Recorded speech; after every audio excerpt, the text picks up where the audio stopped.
With Historia and Melanta talking about the Primordial Human, and now Nicole mentioning the Primordial Humans as the creators of the angels, I think figuring out who the Primordial Human was has become the biggest enigma we need to solve, or at least try to.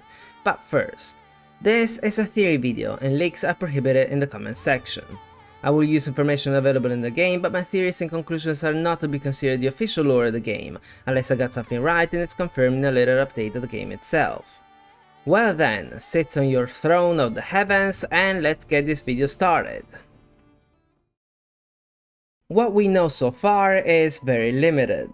Historia told us that the god of light, the heavenly principles, created a body in its likeness, so a being of light, that was later stolen by the king of darkness, and as a consequence this body came to possess both light and darkness, both good and evil.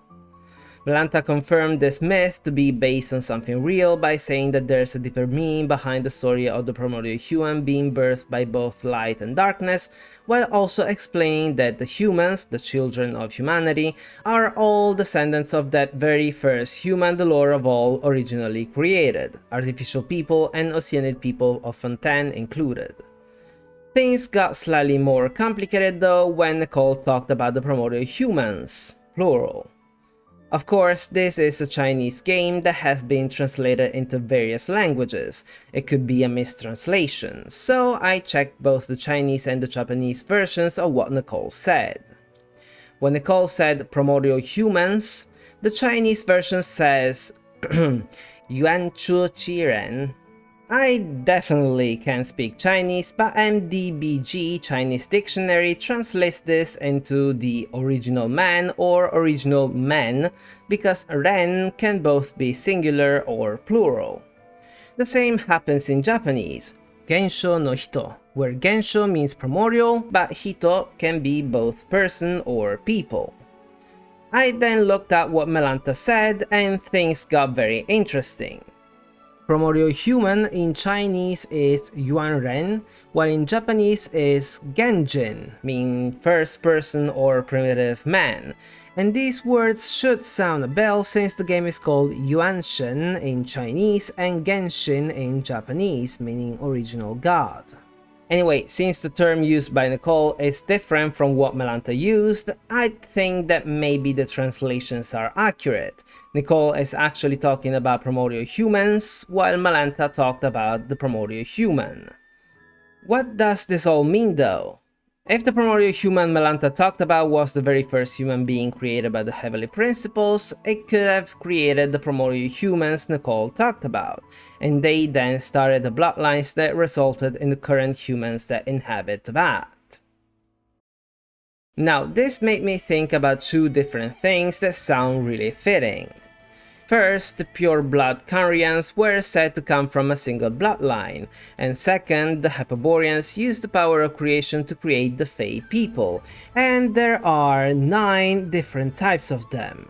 This last one kinda sounds like they tried to imitate the genesis of the human realm. The number of different types of Fey coincides with the number of nations, 7 plus Kandria and the moon capital. Could it be that each main city of the unified nation had been founded by one of the Primordial Humans Nicole talked about? Could they also be the reason why each nation today follows a specific ideal? With this in mind, I tried to split the different types of humans that exist in Teyvat to see if there were 9 in total, but things got messy. There are the beast people like the Cat's-line bloodline, the Tainarians, and the fox people like Sucrose. Then the yokai, so the Kitsune, the Oni, the Tengu, the Nekomata, and the Yumekui Baku. The Adepti that are basically the yokai of Liyue, but also beast people since they're all originally some kind of animal. Then the Kandrians, the elves, the angels, and the humans. We could think that each of these lineages may have come from a specific ancient city. The beast people could come from ancient Natlan, the yokai from Delphi Pytho, the adepti from Langan, the Kandrians from, Kandria, the elves might have come from Hyperborea, the humans from Arcadia, and the angels from wherever they're from, but unless some original bloodlines went extinct, we're still missing 2 unique kinds of human. One from ancient Sumeru that may have been called Patra, and one from Merope, and no, the Oceanic people don't count because Egeria created them later.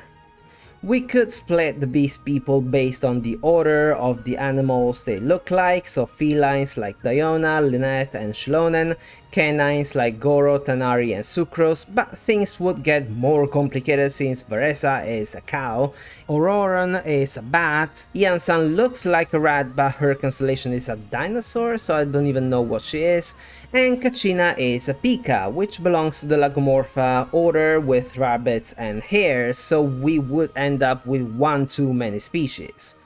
Let me know what you think in the comment section, maybe you can figure this out. Anyway, I digress. Back to the angels, we thought that they had been created by the Heavenly Principles, which would have made perfect sense, but apparently that's not the case. Honkai Star Rail might have given us some clue when they introduced the Demiurge, a term from Gnosticism I've used many times in my videos. If we pretend that the Heavenly Principles are similar to Amphore's scepter, Delta ME13, then the Primordial Human would be the Demiurge, which in Gnosticism is what created the imperfect humans on Earth. Just like the Demiurge slowly changed form, first as a fairy and then as Cyrene, I kinda expect the Primordial Human to have abandoned its androgynous form and turned into a woman, and I think it's gonna be the Genshin Impact version of Elysia. What's actually troubling me is the fact that Alice, who made her first appearance in the one place people used to call the Elysium, sounds and looks like Elysia, apart from the color of her hair, but then again Finan also has a blonde version despite him being a version of Kevin. Maybe Alice is the one that made the Primordial Human wish to live as a human? Genshin Impact is definitely a romantic story like none that has come before. You think so too, right? Anyway, if you've watched my videos, you'll probably be aware that I'm particularly obsessed with one specific entity of Teyvat, the Primordial One. Most people will say that the Primordial One is simply the Heavenly Principles, but that's too simple? In Before Sun and Moon, we read that the first throne of the heavens arrived on Teyvat. The Primordial One came forth from it, fought and defeated the dragon sovereigns, and then created the world and the humans. And lastly, the second throne of the heavens arrived and brought war to Teyvat. We then learned that the second throne was Nibelung, which means that the throne is either just a being or a being and the spaceship it travels on, which should apply to the first throne as well. If the first throne is the Heavenly Principles and its arc, then wouldn't the Primordial One that came forth from the throne and the Primordial Human that was created by the Heavenly Principles be the same entity, also considering they are both said to have created the humans? Also, since this being was androgynous, it created the humans in its own likeness, so men and women, and the Primordial Humans created the angels who, interestingly, had wings and a crown just like the Primordial One. Wait, if you mix the features of a human male and of an angel, wouldn't it be just like the Primordial Human? Is Ryan's daughter trying to create a Nephilim by any chance? Curiously, Nicole said that Albedo could have become a Primordial Human, and as such, he would have traveled through worlds, recording and creating all. So could it be that the Primordial Human, much like Finan by the way, is the electrical signal or program that escaped the simulation into reality? Anyway, the other slight problem is that the Primordial One also created the Shades, but is it actually a problem? Renova said that the Heavenly Principles cast them as shades, but to cast does have multiple meanings. It could mean to forge something, to assign a role, to expel, but also to throw down, which in Chinese is 脱下, the actual term used by Renova in the video. Now, if the Primordial Human was so powerful to create the angels, who possessed unlimited knowledge and power and could even see the future of the entire world through fate, then it probably had no issue creating 4 beings who could rule over the laws of Teyvat, especially since Nicole defined them as archangels. On this note, what are the angels?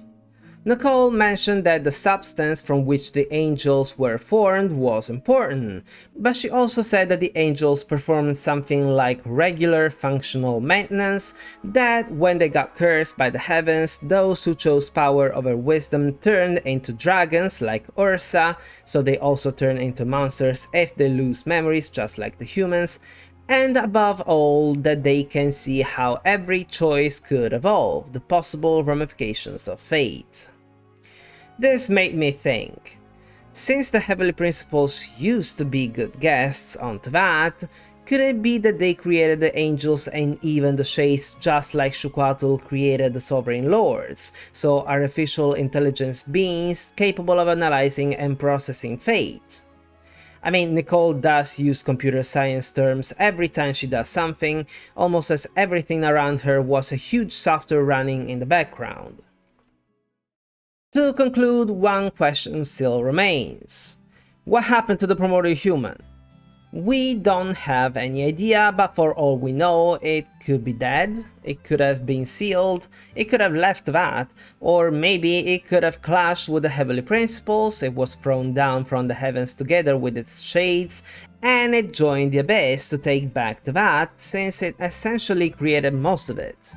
It could have become the new king of the Abyss, reason why the Abyss sibling, in my case Lumine, is the princess and not the queen of Caria.